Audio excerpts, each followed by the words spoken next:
Good morning, good afternoon, good evening, whenever you're watching this. So this is going to be 3 ways that I entertain my kids all summer as a stay-at-home mom. So we all know that summer is the dreaded, I'm bored season. Everyone knows this. We all dread it to some extent, but it does not have to be bad. It can actually be really fun. And while I definitely understand that a lot of people watching this are homeschoolers and you do year-round homeschooling, which is the boat that I am in as well, regardless of what your school schedule is like, summer brings some level of chaos. You might have kids that are home from the summer. I know even in our public school district that we live in now, they've actually switched to year-round public schooling. Looks a little different than year-round homeschooling. They have like a 4-week break still in the summer and just like 2-week breaks randomly. But it also might be that you are a year-round homeschooler and your schedule's just a little bit more lax in the summer. Whatever it is, usually the summer brings a little bit of chaos. For us, the reason that is one, we're a ministry family, so we are filled with VBS and different types of things all throughout the summer. We also take a couple family trips in the summer. In addition to, we pretty much live at the pool, which is why I'm coming to you looking like this today. So pretty much 3 to 5 days out of the week, we are at the pool and we're schooling at the pool. But sometimes that tends to a little bit of chaos, or we are trying to get some school done in the morning so we can spend the pool in the afternoon. Maybe it's too hot to actually sit out and do school. We want to be in the pool the whole time we're down there.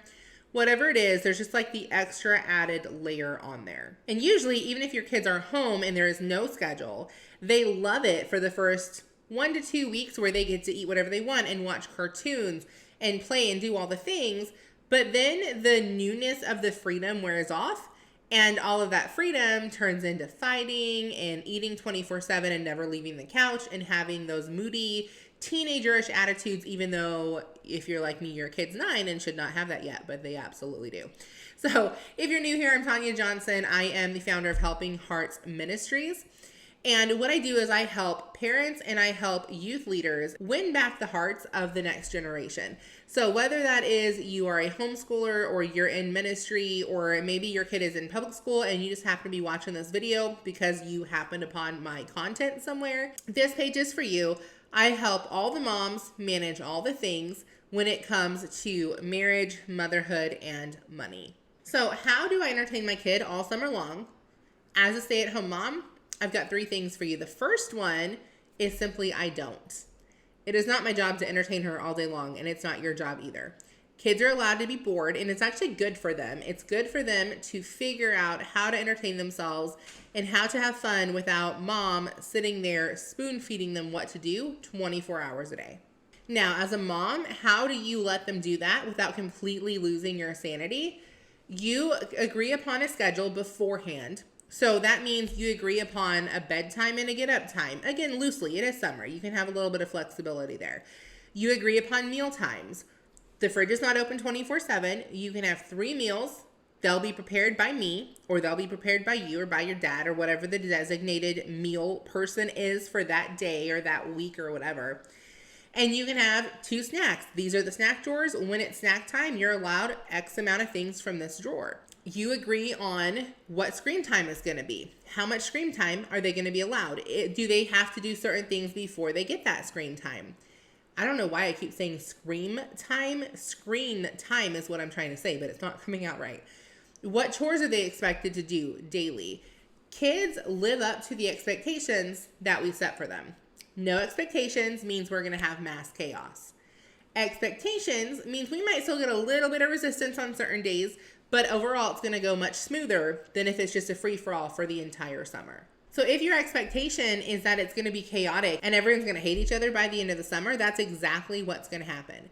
If your expectation is we are going to have so much fun, we're going to have extra family time, we're going to play games, we're going to watch movies, but we're also going to have some systems, we're not going to destroy the house, we're going to kind of keep our sanity through the summer as well, then that more than likely is what's going to happen. So first thing I do when it comes to, entertaining my kid for the entire summer is I don't. I let her entertain herself, but I do give some guidelines and some schedule stipulations as we go into the summer. Now, depending on how old your kids are, here's a little side note for you. you can actually have them help you decide what the schedule's going to be. So my daughter's 9. When we have like free periods, free days, we'll talk about it and I'll say, okay, do you want to stay up later tonight? Or do you want to, and then you'll end up sleeping in a little bit tomorrow? Or do you want to go to bed normal time tonight, get up normal time tomorrow, but have all that extra time in the morning to play, watch TV, whatever we're doing? Here are the chores that you need to get done. Do you want to do those before you have your free day?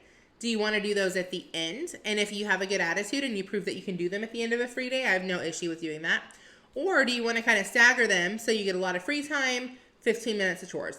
A lot of free time, 15 minutes of chores. We actually have a day coming up, so she gets to earn what she calls watch days.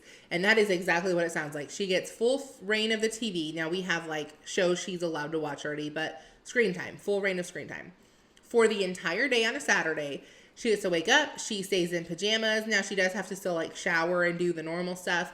But what she likes to do, and every kid's different on this, what she likes to do is go to bed normal the night before, still wake up just like we were going to get a normal day started.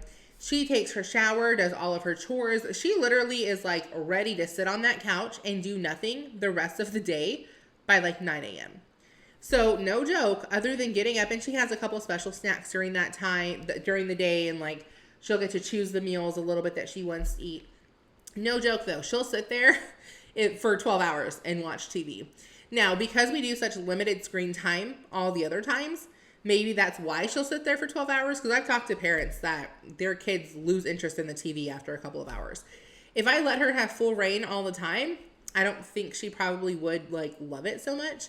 Hopefully, fingers crossed. I hope that my kid would not like be a couch potato every day of her life. But because we don't, those are like free, like, right, it's free for me to let her earn, and she looks forward to those. We typically will do that once a month. And she just thinks they're like the greatest things ever. But we do decide on some guidelines. We decide on a loose schedule as far as like what she's going to do, expectations, that kind of stuff before we start that day. So summer's the same thing. It's just a long free period instead of one day. Now, the second way that I entertain my kid all summer is by something called strewing. All strewing means is that I'm leaving things out on purpose for my daughter to find and entertain herself with. So again, this is not hands-on like me having to, do cartwheels to entertain her, but it is a little bit of preparation either the night before or the morning of, depending on how early I'm getting up that day, to where she can find things to do. Now, you don't have to go out and buy things, although you can. You can buy some things when you see things on clearance. That's personally how I do this. How I used to do this. I don't do this anymore because I don't need to. But when I would find little kits on clearance, I would buy them. So like jewelry making kits, sand art kits, those sun catchers that you paint, any like artsy things, because that's what my daughter was really into. Sticker books. So any of those fun things, I'd buy them when I get them for like $1 or $2.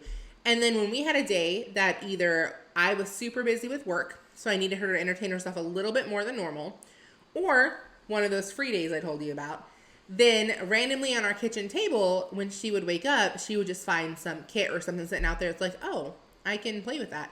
Now, here's the other way to do this. And this is what I do now because my daughter is 9. She's accumulated a lot over the years. She has random Christmas presents that she doesn't use very often. So Saturday's going to roll around for us, and I'm going to do this because I practice what I preach. When I come on and tell you guys certain things work and certain things don't, I do these things in my own house. I'm going to get some of those Christmas presents that she doesn't use very often, put them randomly around my house so she can magically find them and play with them. So one thing I'm thinking about, she has a Scribblers set that she begged for. And partially it's because of where we keep it. It's kind of out of sight, out of mind. But she doesn't play with it very often. Yet every time we go to the store and she sees them, oh, Mom, I love those. I'm like, then you don't play with yours. Oh, I do have a set. Yeah, you have a set. Grandma bought you a super nice set of these, like little animals that you color. So we're going to have those set out. She has some sand art, which I just talked about. She's a brand new sand art kit that she hasn't opened yet. We're going to do that. Now that one happened to be because Amazon sent me 2 when I ordered one last Christmas.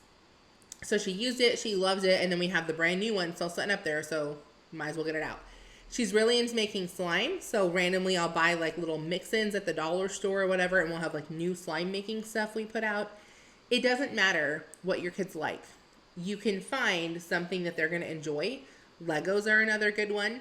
And it doesn't have to be new either. It can be stuff that you can bring back out they just haven't played with for a while because, again, it's been out of sight, out of mind. And then another thing that you can strew around are library books. So if you have a kid who's getting really into reading, they love certain picture books, maybe you want them interested in a certain topic, so you're going to get a book about ocean life or whatever, get like 5 or 10 of them, set them up nice and neat in a corner somewhere, that would be considered strewing as well. So just putting things around that they like and that they can play with. Now what I'm going to do for you guys is I have a subscription pack called the Boss Kids Activity Pack, to where each month you get a new pack sent to your inbox. You print them on your own at home. There are games, there are coloring sheets, there are just a bunch of activity pages in there. You also have chore charts and things like that to help with those expectations going into the summer. And then there's always some math and literacy pages in there as well, and activities centers type things to reinforce education in the way of fun little games. So I'm giving you an entire month for free. You can download that down in the description area. If you go to the show notes link, it'll flip you over to the corresponding blog, which has that freebie download pack for you. So lots and lots of free items in there that, again, you can strew around and you can entertain your kids for the summer that way also. Now, the third way that I entertain my kid in the summer is by hands-on time. So this does take more time for me. And again, I use the term summer loosely because we do this year round. Really, for us, summer is not that much different than normal life. But I'm telling you for summer, because I know most of you are tuning into this specifically to get summer ideas. So hands-on time, this is going to be read alouds. And again, depending on how old your kids are, but my kid's 9 and she still loves me to read to her. So I will plan certain books and like chapter books that we read through. Board games, the occasional movie. I don't do too heavy on the movies because I find them very impersonal. But if it's one she's really been looking forward to, absolutely. Also, around Christmas time, we do themed movie days. We love those, to where we'll do Buddy the Elf, and the whole day is themed around Buddy the Elf. So school, decorations, breakfast, lunch, and dinner, games, all of it. And then we also will do movie marathons. So there is a movie coming out soon. I forget what it's called, but I think it's the 3rd or 4th one. It's one of the Disney Channel, like, original movies. Actually, just kidding. Maybe not original. I think original was back in the day when I was a kid. I think these are called something else, but they're Disney Channel. So when the 4th one comes out, what we're going to do is we are going to watch all the ones that are already out and then end the day by watching the new one that's out. So there's special times like that, but it's rare that we do movies. But movies are absolutely a good one if they're, again, applicable or special or whatever. Crafts are another good one. Sit down, do hands-on crafts with your kids. And then field trips. We love going places. We love doing all the fun things.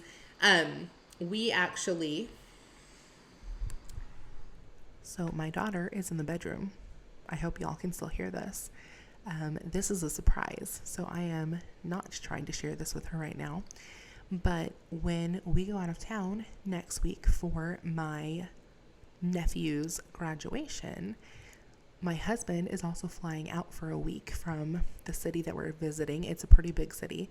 They have a slime museum there where you can get all of the hands-on slime time that you want. My daughter's obsessed with slime. So we are going to do that as a field trip. It's going to be amazing. Is it going to cost me more money than I want to spend? Absolutely. I think it's like $40 per person. But it is something that I have purposely been keeping my eye out for. And it's something that I planned months ago when this trip was planned. And I guess I can stop whispering because I told you what it is. That's the only part I needed to hide.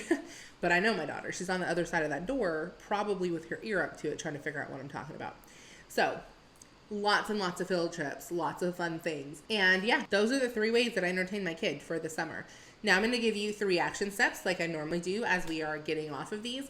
These are 3 things that you can do immediately when you shut your computer, phone, whatever it is that you're watching from, and you can take and apply these to your life right now. Now, one is you can download that Boss Kids Activity Pack totally for free for this month. It's down in the show notes. So you'll get a month totally for free. Download it, print it off, use it with your kids. Number 2, as we are going into the summer, go ahead and sit down with your family, have a family meeting, so to speak, set some expectations and get some feedback. What would they like to do this summer? What are some things that you expect them to do this summer?